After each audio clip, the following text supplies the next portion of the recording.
মাসে কেন হবে পরীক্ষা? উচ্চশিক্ষা দপ্তর ওটা ছাত্র পরিষদের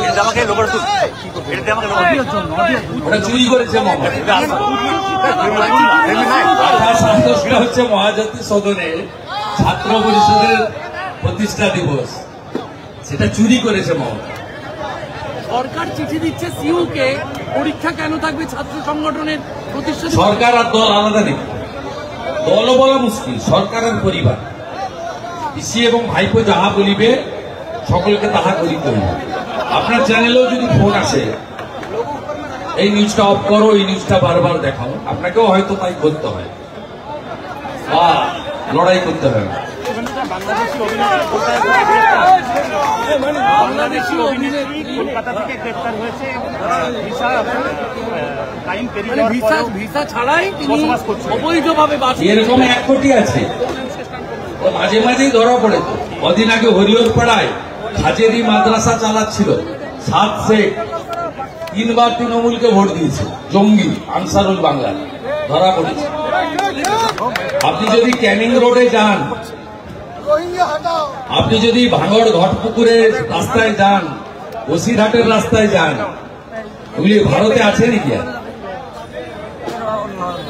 আজকেই সোশ্যাল মিডিয়ায় আমি দিয়েছি বারুইপুর পূর্ব বিধানসভায় 6টা 100% হিন্দু বুথ, 32টা বাংলাদেশি মুসলমানের নাম আছে। 1 লক্ষ ফেসবুকের দৌলতে এই রিসেন্ট 5-6 বছরের মধ্যে ফেসবুকের উৎপাত যখন বেড়েছে, 1 লক্ষ বাংলাদেশি মেয়েকে পটিয়ে নিয়েছে, এখানে বিয়ে করেছে।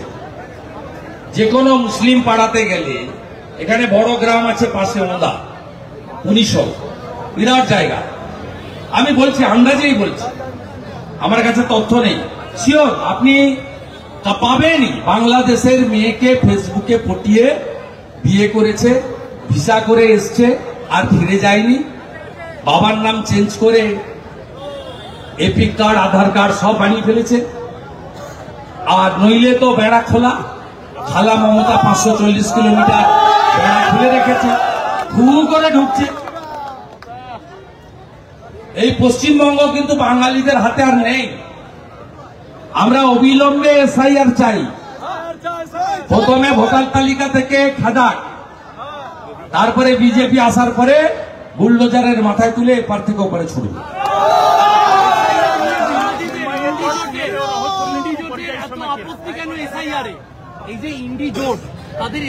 Vote bank, vote bank, vote bank.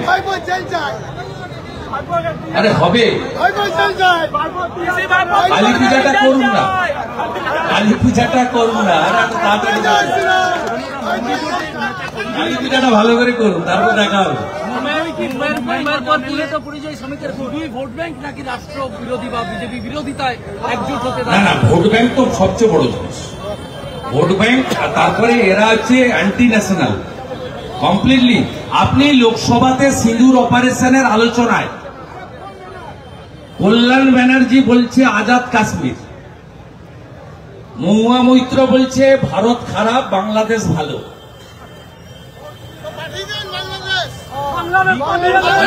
Savitri মিত্র বলছে জঙ্গিরা ভালো, পর্যটকদের মারে না। এমএলএ, এক্স মিনিস্টার, আপনি এদের বক্তব্য শুনলেন না? কি সুন্দর সুন্দর বক্তব্য এরা রাখছে। এরা ভারতে থাকবে, ভারতে খাবে, আর ভারতের যত রকমের সর্বনাশ করা যায় করবে। এদের বিরুদ্ধে মোদিজি এত আইন আনছেন, যারা দেশে থেকে দেশ বিরোধী কথা বলছেন, সিপিএমও কম যায় না। যখন মাসুদ আজাহারের বংশকে নির্বংশ করলো এয়ারফোর্স, জল বন্ধ করলো ভারত সরকার, তখন মৌলালি থেকে ধর্মতলা মিছিল বের করেছিল এই মাকুরা, পাকিস্তানের জল বন্ধ করলে কেন, জবাব চাই, জবাব দাও। সেখানে সজল ঘোষ, সুরজ সিংরা কালি মাখিয়েছিল, আমি থাকলে তো আলকাতরা মাখাতো।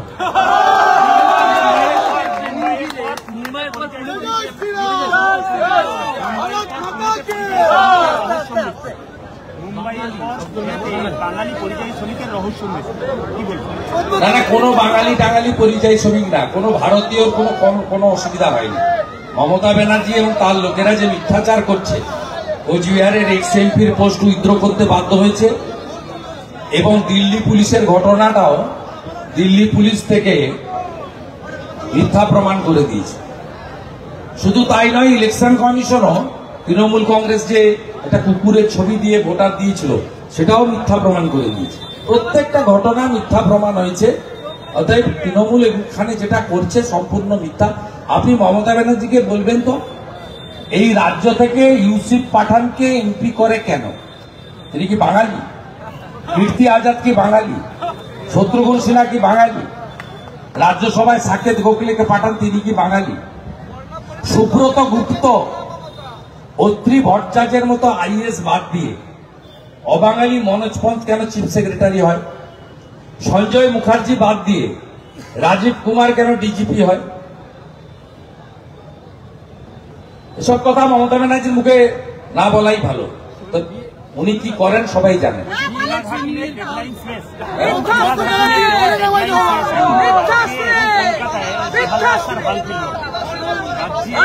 কলকাতায় এখনো রাস্তার হাল আপনাকে পরিষ্কার ভাবে বলি, এদের ডেডলাইন অনেকবারই ছিল। এরা মিথ্যা ছাড়া একটাও সত্যি বলেনি। আমরা বিজেপি সরকারে আসার পরে প্রথম মিথ্যাশ্রীটা মমতা ব্যানার্জিকেই দেবো, ঠিক করে রেখেছি। এই বাঁকুড়ায় প্রত্যেকবারে আসে, প্রত্যেকবারে আসানসোল, কুলটি, বারামণি, বাঁকুড়া, পুরুলিয়া এসে বলে পানীয় জল খাওয়াবো, প্রত্যেকবার বলে। কটা গ্রামে জল গেছে বলুন? আমি কিছুদিন আগে, সুনীল সভাপতি ছিল, আমি সিমলাপাল এসেছিলাম, আমি দেখেছি একটা গ্রীষ্মকালে এসেছিলাম, একটা নলকূপ 150 জন মহিলা হাঁড়ি আর বালতি নিয়ে এসছে জল নিতে। 14 বছর পরে উনি সভাতে গিয়ে তো 14 বছর কি করেছেন তার হিসাব দেবেন। বাংলা বাঙালি মেরে দেবো, কেটে দেবো, এসব কি কথা? উনি তো চাকরির তালিকা দেবেন যে আমি 14 বছর মুখ্যমন্ত্রী করেছেন আপনারা আমাকে, আমি 3 কোটি লোককে চাকরি দিয়েছি। উনি শিল্পের তালিকা দেবেন। আমরা তো বলছি আপনি 8200 স্কুল বন্ধ করেছেন। আমরা তো আপনাকে বলছি আপনি 6888 শিল্প তাড়িয়েছেন, বন্ধ করেছেন আপনি। আমরা আপনাকে বলছি আপনি 1,10,000 টাকায় পুজো দিলেন, বেশ করেছেন, দেন। চাকরি দিচ্ছেন না কেন? 6 লক্ষ পোস্ট ফাঁকা। দিয়ে দিচ্ছেন না কেন? হাফ দাড়ি কাটার মতো বেতন দেন কেন? Village resource person, community health guide, CHG, civic, village, contractual data entry operator, আপনি দেন, এদের করেননি কেন? আপনি এত সরকারি কর্মচারী, শিক্ষক, পেনশনারদের দিয়ে বাকি রেখেছেন কেন? আপনার রূপশ্রী বিয়েতে 25,000 টাকা করে কেউ পায় না, হ্যাঁ কিনা বলুন? বন্ধ হয়ে গেছে। শ্মশানে গেলে 500 টাকা, 2000 টাকা করে দিল সমবেতি, হ্যাঁ বন্ধ হয়েছে নাকি বলুন? কৃষক বন্ধু 5 মাস ধরে টাকা দেয়নি। আপনি সিপিএম যখন ছিল আমাদের মাথা পিছু ঋণ ছিল 19,000 টাকা করে, 1,98,000 কোটি ঋণ। এখন উনি 7 লক্ষ কোটি টাকা ঋণ করেছেন, 70,000 টাকা মাথা পিছু ঋণ। 70,000 টাকা। একটা বাড়িতে যদি 5 জন থাকেন 3.5 লক্ষ টাকা ঋণ। আপনি শুধু পূজার নামে 2,000 কোটি টাকা দিলেন। আপনি সুপার স্পেশালিস্ট হসপিটাল হোদা চিকিৎসা হয়, এখানে বাঁকুড়া মেডিকেল কলেজ রেফার লেখার জন্য বসে আছে। দুর্গাপুরের এত বড় বড় নার্সিং হোম, কোথাও স্বাস্থ্যসাথীর কার্ড নেয় না, আয়ুষ্মান ভারত নেই। প্রত্যেক মাসে বাঁকুড়া থেকে 50,000 লোক ভেলোরে যাচ্ছে, হায়দ্রাবাদে যাচ্ছে রেড্ডির কাছে, আপনার দেবী শেঠির কাছে বাঙ্গালোর যাচ্ছে, টাটা ক্যান্সার হসপিটালে যাচ্ছে মুম্বাইতে, নইলে রাঁচিতে যাচ্ছে এইমসে, নয় ভুবনেশ্বর এইমসে, নয় কটকে। প্রত্যেক মাসে অন্তত 50,000 এই বাঁকুড়ার লোক। আপনি এসব হিসাব না দিয়ে এসব করে কোনো লাভ নেই। চলুন।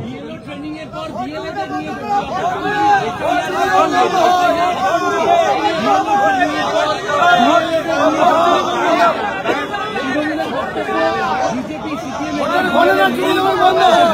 এজেন্টই তাই এরা মানে বিএলএ নিয়ে হবে না, কিন্তু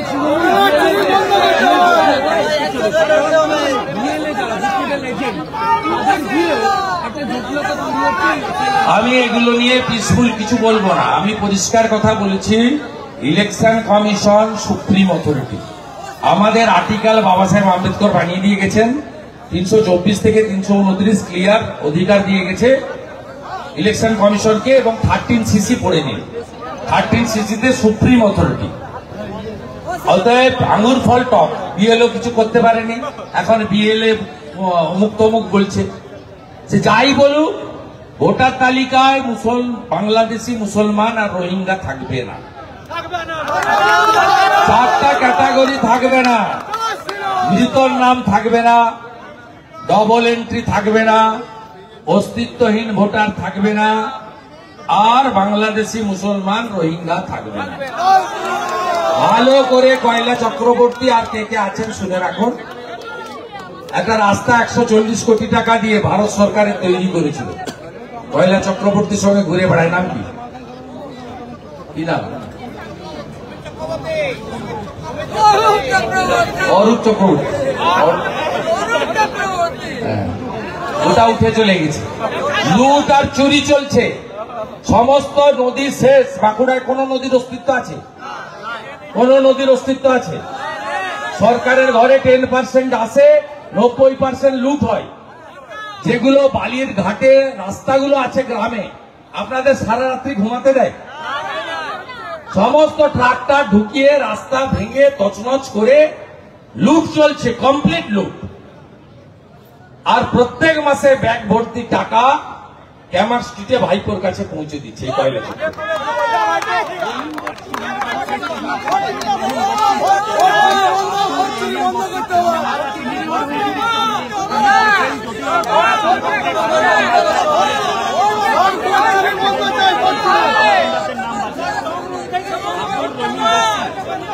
ওর সম্পর্কে আপনারা এত এত মাইলেজ দেন কেন? আমি ওর উত্তর দেব না। ওর যে মালিক মমতা, তাকে আমি হারিয়েছি। আমি তাকে হারিয়েছি এবং আবার বলে গেলাম, ভবানীপুরে মমতা ব্যানার্জি দাঁড়ালে আমি তাকে হারাবো। আমি বলে বলে হারাবো।